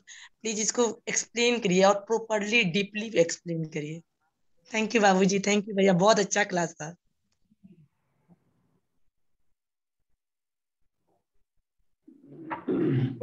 देखिए इसमें हाँ, उसमें और लोग भी उत्तर दे सकते हैं, साथ में देंगे। तो कुछ इसलिए नहीं छूटता है कि इस क्षेत्र और क्षेत्रज्ञ की जहाँ बात आई आज, तो क्षेत्र 5 शरीर क्षेत्र है और 5 शरीरों पर शासन करने वाला क्षेत्रज्ञ आत्मा है। तो साफ जाहिर है कि जो किसान अपने खेत को हरियाली से भरा पूरा रखेंगे, उचित समय पर पौधे लगाएंगे, खाद पानी देंगे, उनकी फसल लहलहाएगी। इतनी सी बात। तो हम लोग 5 शरीरों में क्योंकि देखिए गीता में एक बात हमको ये लगती है कि लोग भक्ति योग को बहुत आसान मान बैठते हैं। जिसे लगता है कि कुछ करना ही नहीं है, केवल भजन गाना है, कुछ नहीं करना। हमको लगा कि भक्ति योग सबसे टेढ़ा है, और इसमें एक 18वां सूत्र है। देखिए हमको कैसे भक्त बनना है, जो कृष्ण जिनको पसंद है। सम शत्रु च मित्रे च, जो शत्रु और मित्र में एक समान हो। साधारण सी बात है, हम लोग अपने लाइफ में देखें कि शत्रु और मित्र में एक साथ हम लोग रह पाते हैं कि नहीं। तथा मान अपमानयो, तो ये जो शब्द हैं भक्त योग, इसका मतलब है कि शत्रु और मित्र में वही एक समान रह सकता है जो कि विज्ञानमय कोश को पार कर चुका हो और आनंदमय कोश में हर लीला को ईश्वर की लीला समझता। शत्रु का भी पाठ ईश्वर ही कर रहे हैं और मारने वाले का भी पाठ ईश्वर कर रहे हैं। जब तक से यह बुद्धत्व नहीं आएगा तो भक्ति वाला वो प्रकाश नहीं खिलता है भीतर में। तो वैसे हम लोग भक्ति जो का गुण गाते रहें, लेकिन हर शब्द बहुत टफ है। देखिए, मुझ में मेरा भजन का, अब देखिए इस शब्द को भी ले, मुझ में मन लगा, यहाँ भी साधक मुझ में माने कृष्ण भगवान के फोटो रख के खूब पूजा करें और व्रत त्योहार करें। तो मुझ में मैं देखिए, ये भक्ति योग के पहले विभूति योग आ चुका है। नदियों में गंगा हो, वृक्षों में पीपल हो, ये है। तो इन सब में यानी समष्टि चेतना में जो ईश्वर को देखता है वो मुझ में शब्द है। पूरे विश्व ब्रह्मांड का ईश्वर का स्वरूप, कृष्ण का स्वरूप मान करके चलना। इसलिए कभी कभी उनको भी, अब जसोदा को भी अपने मुंह में मिट्टी खाते देखा तो दिखा दिया कि देखो मैं मिट्टी नहीं ब्रह्मांड खा रहा हूं। तो मुझ में बार बार जो बात आती है कि मुझ में के एक व्यक्तिवाची शब्द न लगाकर विशुद्ध आध्यात्मिक चेतना से हम ले सकते हैं। जी धन्यवाद, आगे बढ़ते हैं।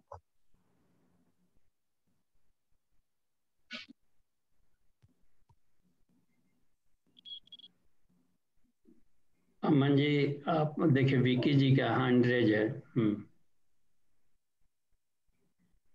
जी बाबू जी, मैं विक्की जी को अनम्यूट कर रहा हूँ। शिवाकांत त्रिपाठी जी का भी हैंड रेज था, तो उनको भी आप पूछना चाहे तो आप पूछ सकते हैं जी। हाँ, उनको भी खोले, बारी बारी से खोलते जाए उनको। जी सभी को प्रणाम। आवाज आ रही है भाई साहब? जी आ रही है भाई साहब, आ रही है। अच्छा, मैं तो बहुत अच्छा लग रहा है ये क्लास में। समय कभी कभी मिल पाता है, इसलिए हमेशा नहीं आ पाता हूँ। और इतनी गहरी चर्चा होती है कि प्रश्न तो उठते ही नहीं है, लेकिन फिर भी अचानक पता नहीं क्यों मन में आया आज कुछ।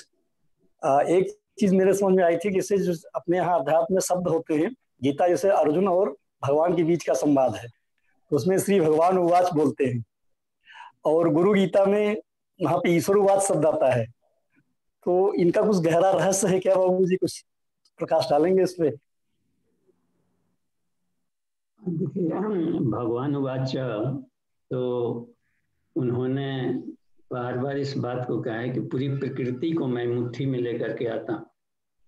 इसका मतलब है कि अवतार प्रक्रिया महाविष्णु आया हुआ, और अवतार प्रक्रिया में इतनी ही कलाओं को लेकर आना पड़ता है जितना धरती पर जरूरत है विनाशाय दुष्कृतम करने के लिए। तो सारी कलाएं लेकर ईश्वर नहीं आते हैं, वो देखते हैं कि कितने टूल्स की जरूरत है हमको।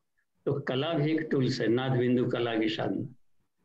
तो उस आधार पर आते हैं। तो ये 10 महा और चेतना में आते हैं। तो भगवान उवाच इसमें बोल देते हैं। और श्रद्धा भी बढ़ाने के लिए, जब तक से अपने इष्ट के प्रति, आदर्श के प्रति भगवान स्तर का हम श्रद्धा न रखेंगे तो कुछ अधिक नहीं पा पाएंगे। अपने गुरु के प्रति भी भगवान स्तर का, गुरु ब्रह्मा गुरु विष्णु गुरुदेव महेश्वर, देखने गुरुदेव परब्रह्म, उस स्तर के श्रद्धा से वो शक्ति का संदोहन होता है। तो इसलिए भगवान उवाच कह दिया गया है। अच्छा, यह भी कहे हैं कृष्ण भगवान कि देखो अर्जुन, उन लोगों को यह गीता मत सुनाना जो हमारे प्रति श्रद्धा नहीं है। इसका मतलब है कि श्रद्धा मान लभते ज्ञानम, और श्रद्धा सत्यम आपते, श्रद्धा से ही सत्य की प्राप्ति होती। तो ये अच्छा, और भी देखिए एक बात अभी याद आ गई इन प्रश्नोत्तरी में, 18वें अध्याय में जो बात अभी आई थी आदरणीय गोकुल भैया ने एक बात, ये अक्सर है हर कोई को वहां लास्ट में, नष्टो मोहा स्मृति लब्धवा, मेरा मोह नष्ट हो गया। तो ये कहना आसान है, लेकिन वही अर्जुन बाद में युद्ध भूमि में अभिमन्यु मराता है तो बिलख बिलाकर बिलबिला कर रो रहा था। तो वहां मोह नष्ट कहाँ गया? इसका मतलब है कि ज्ञान का भी आवरण आता है तो हमें अस्थायी रूप में, संस्कार के रूप में नहीं बनता, वो क्षणिक होते हैं। और जब तक से अपने ब्रेन के जो सब कॉन्शियस माइंड है हर न्यूरॉन्स एक्सेप्ट नहीं कर लेता है तब तक से कायाकल्प पर्सनालिटी का नहीं होता। इसलिए विज्ञान में कोश में एक बात कही गई, ऐसाम संसिद्धि भिर्नुनम, जो सोहम साधना आत्मानुभूति योग स्वर संगम और ग्रंथि भेदन को सिद्ध कर लेता है, सिद्ध प्रूव्ड, इसके बावजूद भी लगा रहता है उसमें, उसके तेज से कभी भी ईश्वर की कृपा होगी तो प्रसादान महिमानीशम, वो सामने प्रकट होता है। तो हमें अपने आप के चुंबकत्व को बढ़ाते रहना चाहिए, क्योंकि संस्कार एक दिन में नहीं बनते हैं, तो समय लेता है। इसलिए 5 साल का 10 साल का गुरुदेव ने तर्क रखा कि स्वभाव चूंकि पिछली योनियों में अनगढ़ रह चुका है, तो कुछ निकालना है, कुछ डालना है, तो किसी कटिंग बडिंग है, जो कल्टीवेशन करनी है, इसी को देव संस्कृति कहा कि हम अपने आप से पार्श्विक वृत्तियां निकालें, डिविनिटी ले। जी धन्यवाद। तो ये जी थैंक यू। बहुत बहुत धन्यवाद बाबू जी। जी विक्की भाई साहब का हैंड रेज है। जी भाई साहब आप अपने आप। जी प्रणाम बाबू जी। जी प्रणाम। हाँ बाबू जी, एक बाल बुद्धि प्रश्न है। जैसे जहाँ ईश्वर है वहाँ श्रेष्ठता है, जहाँ श्रेष्ठता है वहाँ ईश्वर है, इसे विभूति योग के माध्यम से हमें समझाया गया। सिद्धानाम कपिलो हम ऐसे करके बताए हैं वो। तो बाबू जी अब एक बात आती है कि ईशावास्यम इदम सर्वम, तो जहाँ श्रेष्ठता नहीं है बाबू जी, जिसको हम लोकाचार में हम जहाँ श्रेष्ठता नहीं देखते हैं, हम ऐसी जगह जाते हैं जो आप कहते हैं ना बाबू जी, सांसारिकता में रचे पचे बसे लोगों को अध्यात्म की चाशनी का रसानुभूति करवाना, ये पंचकोश साधकों का हमारा उद्देश्य है। तो बाबू जी वहां भी जाके हमें ईश्वर को देखना है, तो इन दोनों में कैसे सामंजस्य बिठाएं लोकाचार में बाबू जी? बहुत सुना हूं आपसे, आज फिर से सुनने की इच्छा है। प्रणाम बाबू जी। देखिए जी प्रणाम, धन्यवाद। और देखिए विभूति योग में उदाहरण दिए गए हैं, जैसे प्रजापतियों में ब्रह्मा हो, तो ऋतुओं में बसंत हो, अक्षरों में गिरामस्मिकम अक्षरम, उच्चारण किए जाने वाले शब्दों में अक्षरों में मैं ओम हूँ। तो अब यह जो बात कही गई है, तो श्रेष्ठता के उदाहरण दिए जाते हैं। यानी हम समाज में इतिहास बनना चाहते हैं तो हमें श्रेष्ठ बनना चाहिए। साधारण ट्यूब में साधारण हवा से बड़े बड़े काम नहीं हो सकते। ईश्वर तो कण कण में है। वर्णा नाम और संघा नाम रसा नाम छंदसाम अपी मंगला नाम च करता रहो वंदे वाणी विनायक को। हर अक्षरों में, हर वर्णों में, हर शब्दों में कहा कि मैं तो कण कण में हूँ, लेकिन इनमें कुछ विशेषता है और विशेषताओं को हमें मद्देनजर रखना चाहिए। अब जैसे मंत्रों में गायत्री मंत्र, अब है कि ढेर सारे मंत्र, एक ही मंत्र को ऐसा मिल जाता है कि 33 करोड़ देवता एक साथ तथास्तु कर, तो कितना बढ़िया समय की बचत हो जाएगी। गायत्री मंत्र मिल गया, तो यह हमें यह दिखाई पड़ता है कि श्रेष्ठता वहां पर कही गई, लेकिन इसका मतलब यह नहीं ईश्वर कण कण में नहीं है। और उतना ही हरि व्यापक सर्वत्र समान है, ये जो वाक्य है ये तो और सरदर्द कर देता है। चाहे डस्टबिन हो, कचरा है, थोड़ा सा भी कमोबेश नहीं है ईश्वर का।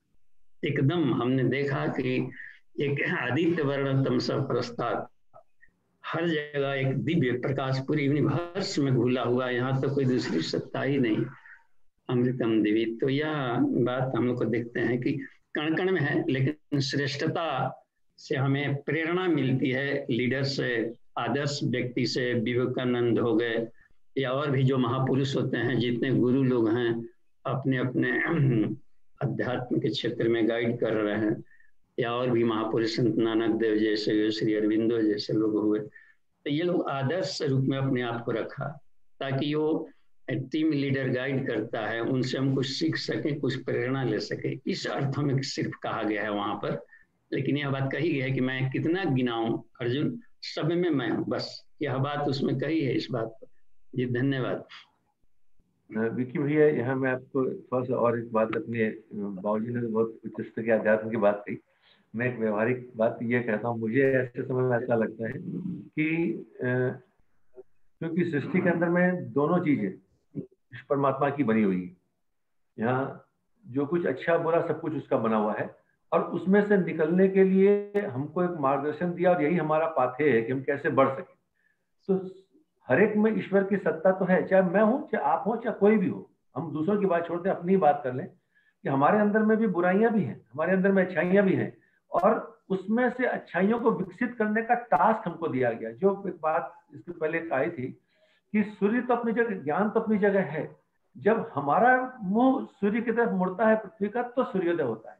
यानी किसी व्यक्ति में मुझे लगता है कि सब में परमात्मा है, पर इसमें तो ये गलतियां दिख रही हैं, तो मैं उसको इस भाव से लेने का प्रयास करता हूं। कभी कभी अपने आप को देखता हूं कि ऐसा लेता हूं कि ये चीज तो है, पर वो अभी सुप्त रूप में है, अभी विकसित नहीं हुई है। और यही हमारा काम है हमारे पास में कि अपने आप को विकसित करें। और यही गुरुदेव ने कहा, मनुष्य में देवत्व का उदय और धरती पर स्वर्ग का अवतरण।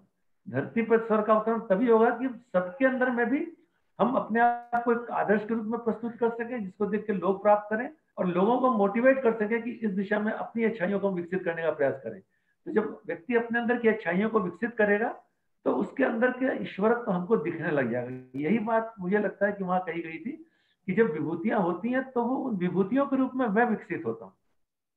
तो मैं जब किसी में उनको कमी लगे, तो हमको मैं ये समझने का प्रयास करता हूँ कि इसकी अभी वो अच्छाई उभर के आई नहीं, ये बीज अभी अंदर में है, अभी गल करके पेड़ के रूप में विकसित हुआ नहीं। अच्छा विकी जी, जहां तक ये बात आई कि रचे पचे लोगों को कैसे बताया जाए कि ईश्वर सब जगह है, समाना। अब जैसे सड़े हुए टमाटर में ईश्वर कैसे, हम देखिए इसका उदाहरण है।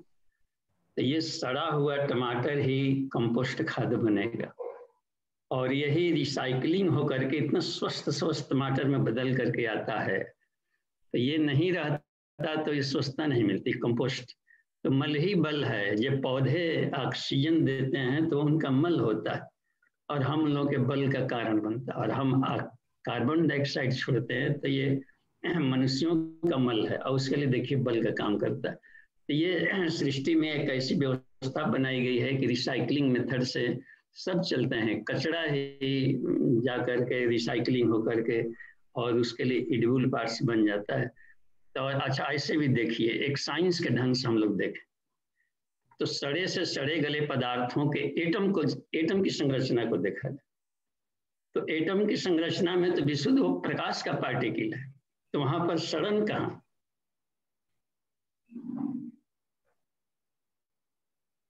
और उसमें तो जितने भी उसके भीतर परिभ्रमण चल रहा है, इलेक्ट्रॉन्स प्रोटॉन्स लोगों का, तो ये या ऑर्बिटल से जो भी कॉन्फ़िगरेशन भीतर है, तो उसमें तो कोई नहीं लगता है कि कहीं सड़न जैसी चीजें हो। तो हम लोग त्राटक करना यदि सीख जाए तो सड़े गले चीजों में ईश्वर को देख सकते हैं। जब सड़े नाली के कीचड़ वाले पानी में सूर्य भगवान को झिलमिलाते देख सकते हैं, तो सविता को देख सकते हैं उसके न्यूक्लियस में बैठे हुए हर परमाणु का। जी धन्यवाद। जी तो और किन्हीं का कोई प्रश्न हो तो पूछ सकते हैं। भाई साहब चैट में भी एक प्रश्न उसके ऊपर। जी भाई साहब, तो चैट वाले प्रश्न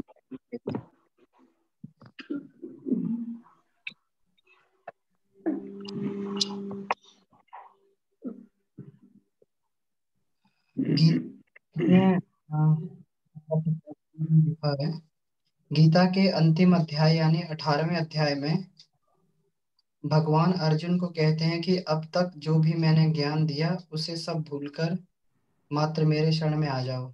तो यह शरण का क्या तात्पर्य है? देखिए उसका 62वां, देखिए हम भी इसमें गीता का ये खोल रहे हैं, 18 वाला चैप्टर खोलते हैं। ये देखिए, तो इस 18 वाले में लास्ट वाले देखिए 62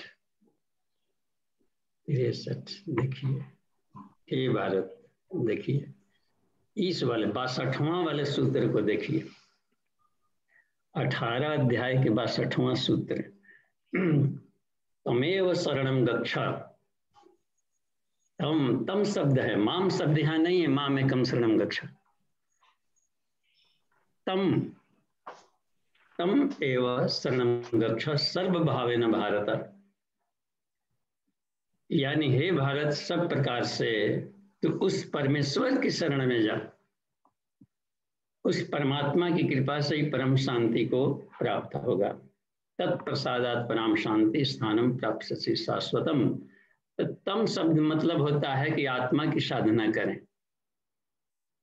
और ईश्वर को देखना है, कृष्ण को तो आत्मा के भीतर देखा जा सकता है, या उनके भीतर में भी हृदय में तो प्रकाशित होगा। वो तो शरीर को बहेलिया ने मारा और इस तरीके से एक लीला के पटाक्षेप कहें या ये कर्मफल व्यवस्था कहा जाए, लेकिन जो शरीर के रूप में आया है तो उसका देखिए रूपांतरण की व्यवस्था चली। तो ईश्वर तो मरता नहीं है। तो यहाँ पर यह बात आ गई कि माम का मतलब होता है सिद्ध है कि ब्रह्मवाची शब्द है यहाँ पर, और अध्यात्म की शरण में जाओ। समस्त समस्याओं का समाधान अध्यात्म है, हमें तो यही समझ में आया। तो तम मेव शरणम गच्छ। अच्छा देखिए, अब यहाँ पर उनको हो सकता है कि जानकारी ना हो, तो चूंकि दूसरे अध्याय में उन्होंने कहा कि हे भगवान आपको हम गुरु रूप में स्वीकार करते हैं। यदि गुरु रूप में स्वीकार कर लिया है तो ठीक है, और मित्र भी मैं हूँ, तो मैं कहता हूँ कि मैं जो कहता हूँ उसके अनुसार मन मना भव मध्य भक्तो मध्याजी माम नमस्करो। अच्छा, इसमें भी सर्वधर्मान परित्यज्य माम एकम शरणम गच्छ। यहाँ माम शब्द का मतलब होता है कि मेरे कहे गए वचनों के प्रति श्रद्धा रख, जो हमने कहा गया है इतने समय से 18वां अध्याय में जो बात कही है, या उसके प्रति तो हमें कहीं कंफ्यूज नहीं होनी चाहिए, और नहीं तो फिर गड़बड़ होने लगेगा, हम सार्वभौम ईश्वर को नहीं देख पाएंगे। शिवरात्रि में फिर जाकर के बांसुरी वाले कृष्ण का आदि बन गए, तो शिवरात्रि में जटा जुट वाले में मेडिटेशन करने में दिक्कत आएगी। विष्णु के भक्तों को या राम के भक्तों को या हनुमान के जो केवल भक्त हैं या देवी के जो भक्त हैं, तो उनको फिर जाकर के देवी का ध्यान करते हैं। इसलिए हाँ, और यदि हम प्रकाश का ध्यान करते हैं, निराकार का रहता है कि हर एक मूर्तियों के हृदय में एक सूर्य को हम देख सकते हैं, सविता को देखा जा सकता है। इस हालत में सब में एक ही ईश्वर को देखा जा सकता है। तो हमें कुछ ऐसा परिकल्पना, इसलिए पूज्य गुरुदेव ने गायत्री माता का कभी ध्यान नहीं लगवाया है। ध्यान के कैसे देखिएगा उन्होंने, स्वर्णिम सूर्योदय और साधक सविता एक, इस चीज से हमें प्रेरणा लेनी चाहिए। जी धन्यवाद। जी विकी भैया आप, हाँ जी आप अनम्यूट हुए जी।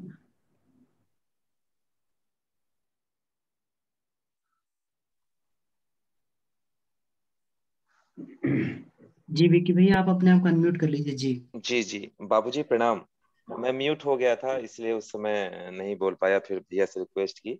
हाँ बाबूजी, समझ में आ गया, आपने भी बताया और गोकुल भैया ने भी बताया, समझ में मेरी बात आ रही थी। राइटअप को पूर्णता देने के लिए मैं उस बात को दोहरा रहा था, बस इतना ही था। और मुझे एक बहुत अच्छी बात लगी थी गुरुदेव की, उन्होंने कहा था कि अच्छाई को महत्व प्रदान करने में सबसे बड़ा पक्ष बुराई का है, क्योंकि रात का ना होता तो दिन का महत्व कैसे पता चलता बेटे। उन्होंने उसमें समझाया था, गुरुदेव की साधना सिद्धि में बात में लिखी थी कि बुराई का भी अपना महत्व है, अच्छाई का भी महत्व अपना है, पाथे आपको बनना है। तो वही था, वही राइटअप में पूर्णता से बाबूजी आपके शब्द मिल जाते हैं तो मुझे एक आधार मिल जाता है। और गोकुल चंद्रा बाबूजी और बाबूजी आप दोनों जो है उसको पूर्णता दे दी। प्रणाम बाबूजी। जी प्रणाम। तो और हम लोग पार्टिसिपेंट्स भाग लें, और इसमें अभी थोड़ा सा समय है, तो किसी भी तरह के गुत्थी, देखिए चैटिंग में लगता है कि अमन जी कुछ है ढेर सारा। नहीं है बाबूजी कोई। अच्छा चैटिंग में बाबूजी, अच्छा बोल। नितिन जी का है प्रश्न, देखिए तो। नितिन इन्होंने वो अपना भाव लिखा है कि बहुत सुंदर भैया, दुष्टता वास्तव में श्रेष्ठता का अभाव ही है, जैसे अंधकार वास्तव में प्रकाश का अभाव मात्र है। अब बाबूजी यहाँ पर इसको हम लोग अब इसमें अब इसका थोड़ा सा ऑपरेशन करें इस शब्दों का। दुष्टता माने श्रेष्ठता जहाँ नहीं है, यानी वास्तव में श्रेष्ठता का भाव ही ये है, तो यदि श्री ईश्वर श्रेष्ठ है तो फिर ईश्वर का भाव कहाँ पर है? लग रहा है ना कि इन शब्दों के मकरजाल में हमें आर पार पारदर्शी होना पड़ेगा। तो यहाँ पर कहीं भी श्रेष्ठता का भाव नहीं है। तो ईश्वर चूंकि श्रेष्ठ है और ईश्वर का भाव कहीं पर नहीं है, ना असतो विद्यते भाव। तो इसमें कहीं पर भी, तो देखिए इसलिए हम लोग को अपनी थोड़ी थोड़ी परिभाषाओं में थोड़ा सा हेरफेर करना पड़ेगा, गहराई में सोचना पड़ेगा कि इसलिए मौन ही एकमात्र हल है कि मौन हो जाए, या कुछ बोलने से बढ़िया है कि उसका फिर ऑपरेशन होगा उन शब्दों का। तो ये शब्दों की व्याख्या नहीं की जा सकती, इसलिए कहा गया कि अव्याख्या है। किसी भी तरह से शब्दों से हम ईश्वर की व्याख्या नहीं कर सकते, और इसलिए सिर्फ संकेत देते हैं। तत् शब्द कह दिया गया है गायत्री में, तत् कुछ इस दिशा में, कुछ ऐसा, कुछ ऐसा है। कैसा जैसा ही आप ईश्वर को मानते हैं वैसा ही ईश्वर आपको सन्मार्ग पर ले चले। तो इसलिए हमें यहाँ पर अच्छा, और देखिए अंधेरा का अभाव प्रकाश है, प्रकाश का अभाव अंधेरा है। तो अब यहाँ पर दोनों कहा कि प्रकाश सविता है तो अंधेरा सावित्री है, तो दोनों सिक्के के दो पहलू हैं। तो हमें किसी से नहीं डरनी है, न अंधेरे से डर लगना चाहिए, न प्रकाश में बाँछें खिल जानी चाहिए। शीतोष्ण सम शीतोष्ण कार्य इसमें आया कि हम करें सुख दुख में। तो यह बहुत ही कमाल की बात है। ठीक है, वास्तव में श्रेष्ठता का अभाव ही है, ठीक है, तो जैसे भी बन सके तो श्रेष्ठता का भाव कहीं नहीं। बाबूजी एक मिनट है, थोड़ा और आशीर्वाद दे दीजिए। ये आपने अभी लास्ट श्लोक जो डाला था, बताया था हमें, त्वम वाला, त्वमेव शरणम गच्छा सर्वभावेन भारत। बाबूजी वहां भारत क्यों कह दिए अर्जुन को? हे भरतवंशियों में श्रेष्ठ। अच्छा, इसलिए भारत। अच्छा, भरत है बाबूजी। हाँ, इसमें कहते हैं कर्मण्येवाधिकारस्ते मां फलेषु कदाचन, उसमें आगे ही नहीं, या फिर जा करके। अच्छा, तो ये भरतवंशी यानी भरत चक्रवर्ती शासक थे, और उनके खानदान में तुम आया है तो तुम भी उनके नाम को रोशन कर, उससे नीचे मत ले आओ और कीर्ति को आगे बढ़ा।